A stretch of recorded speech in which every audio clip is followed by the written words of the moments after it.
Here we are. Education brought to you by Dollar General Foundation and the Ad Council. It's alive.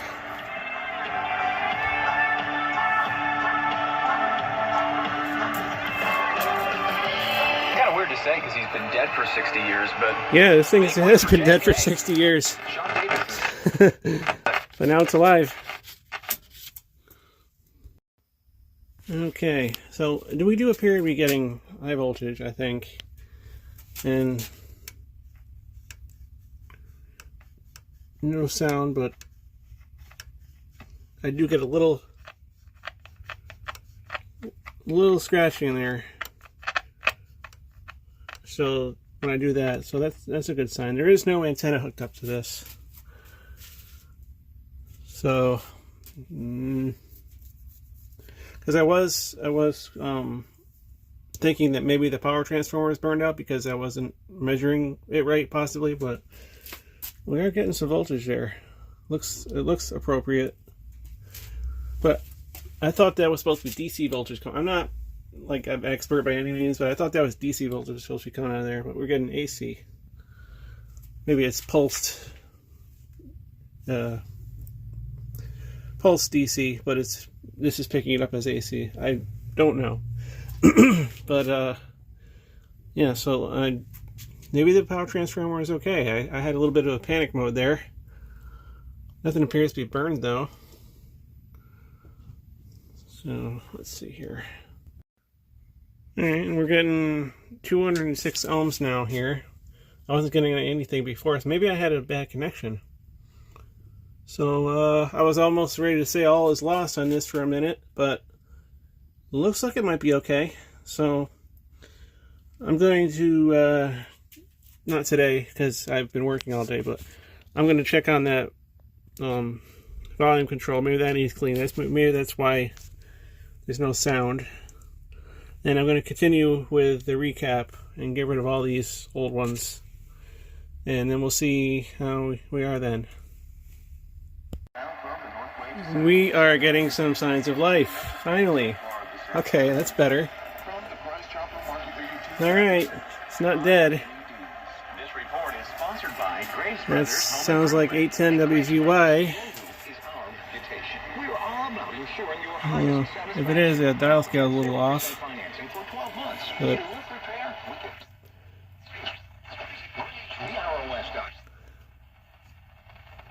see if I can pick up anything else. By the way, I got this loop antenna hooked up to it. Oh, there's another one.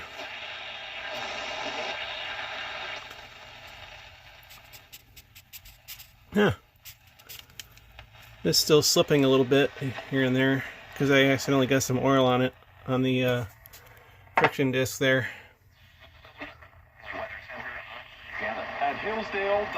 It's turned all the way up too. Oh yeah. That's why we're not getting any sound. Okay. That's all the way up, or you get nothing. So that's... that volume control is going to need servicing. Alright. Cool. So, I almost thought I was going to have to order or somehow rewind the power transformer, but I guess some of the old capacitors are starting to wake up a little bit, and the old volume control is starting to come back to life a little bit. So I'm going to take that out, and like I said, not today, but another day. As I've been up since 5:30 this morning, and I just want to relax today. But at least I got some hope now. Yeah. So I'll take that out at some point and see what we can do with that. Probably replace these while I'm at it, and should be good. And then I'm going to continue with the recap process, and everything should be good. Alright, so we're back at it for a little while. I've got to go to work in a little while, but I've got some time to do a little experiment. I was watching Buzz 1151's video about the wire recorder, and he said that he used some lacquer thinner to spruce up the cabinet. See, I've got this issue here. So I got some lacquer thinner, and I'm gonna try and do just a little bit and see what happens. So we're gonna get this open and give it a try. All right, just a little here. See what happens here.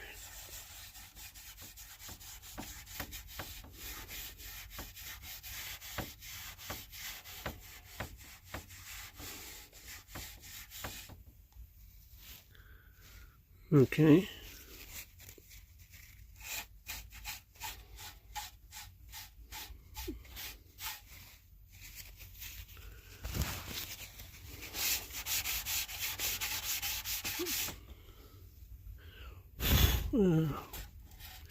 Feels like it smoothed it out a little bit. I don't have time to keep going, but yeah, I might just end up doing that. I'm going to use something better than this, though. Like maybe I'll get some steel wool, or oh, there's a piece of steel wool right there. That's not very good. I got a whole bag of it somewhere in this mess. But yeah, we'll try that. If that seems to work, then I might go over this with some lacquer and kind of fix it up a little bit. But overall, the finish is really nice. It's even still shiny, so I don't want to ruin it. But we'll try that a little bit later. Okay, it's a couple days later. I've gotten some more goodies in. Got some new power cord, and I got a new vintage style plug. Got these off of eBay. There's a place called Snakehead Vintage, and I got that from that seller. I don't remember exactly what the seller's name was, but it wasn't that, but that's who made these products here. I think it's pretty cool. So today we are going to take the volume control off and service that. So first what I had to do is draw a diagram of all the connections, and I might end up replacing some of this wiring because it's so old while I've got it off. I just got to draw up where everything's going, and then I can get this off. I just discovered something interesting here. This wire right here, which I thought was connected to this middle thing, is not even connected. It's just wrapped around to hold it there, I guess. So that's interesting. Alright, so we got this all cleaned up. I sprayed it with a little deoxit here. And there's the switch. I'm going to replace this capacitor with this one. There. And I think that one too, these two. And get this back together. It wasn't really that dirty in here at all. I think I got it working a little bit better. So I'm going to put it back in and replace the wiring and then go from there. Now I discovered something else. It has some weird capacitors in it. It's got all these dual section 0.1 microfarad. I thought they were just regular capacitors at first, but they all have 2 leads on one end. So I already replaced that one, this one, there. And we had a little uh-oh moment over here because this wire here, I didn't realize, but it came off from somewhere, and I don't know where it came off of, and I don't have a schematic. So I'm trying to go back in my videos and see if I can get a good view about where it goes. And as close as I can determine, I think it might have been soldered to here. I mean, it's coming from the tone control. I'm assuming that's the tone control. And this was here, and it's like coming from there and just running up here somewhere. And I don't know if it came from there or if it was on one of these. I really don't know. I mean, it looks like something was soldered right there. So I'm gonna think maybe it was there. So, but I don't have a schematic, so I can't check that. And the radio is not working right now, so it's this. I think it's this wire. So I gotta try to work that out. All right, we got it doing something now.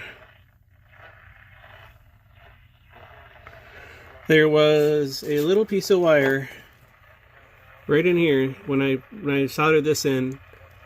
I forgot to trim the end and it was touching the chassis, so that's probably why the radio was dead. So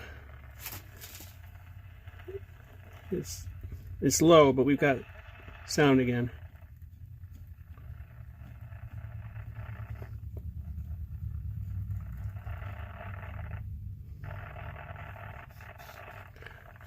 That's probably going to need cleaning too.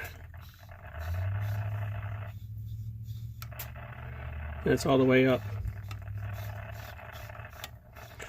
I still don't know if that's supposed to be on there or not. Let's wonder what happens if I just take that off.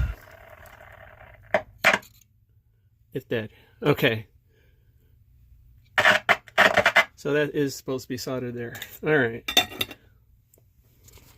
Well, that answers a couple questions. Alright, just a little recap here. We have cleaned up the volume control and run new wires for it. We had a little issue there with that wire that was touching, but we fixed that. I wasn't sure what happened with this, so I even maybe thought that I had hooked this up wrong, so I disconnected this. That wasn't an issue, so I just soldered it back up. I'm gonna have to revisit that again because it's just tacked on there. So that was probably the most complex repair I have to do on this. So the rest of this should be easy street. I'm going to replace this one here because it looks a little suspiciously burned. So we're going to start there and then just continue with the recap process. There aren't a whole lot more to do. Alright, so I've been fiddling around with this for a while. It's a week later. I replaced most of the capacitors in here. There's a couple that I haven't done yet. But all of a sudden now it's not working again. I'm getting a little static when I touch the antenna. And I got a little bit of noise, but I really can't get any stations anymore for some reason. And I tried fiddling with the screws up top and that didn't do anything either. So I don't know what the problem is now. Which is why I'm getting no sound, because it was working before. So I don't know. Maybe I gotta plug a function generator into this thing somehow and try to trace the signal out, but I can't really do that without a schematic. So I'm kind of at a standstill here. I only have time to work on it like once a week because I have to work the rest of the week. But I think I will just end this portion of the restoration video here until I can figure out what the heck is actually going on with this, why it's not working now. I mean, everything's lighting up just fine, but it's just got no sound except for that. So I can't figure it out. I've been looking at this thing all over. I can't find any wires shorting out or anything. So I'm really not sure. If anybody has any ideas, let me know.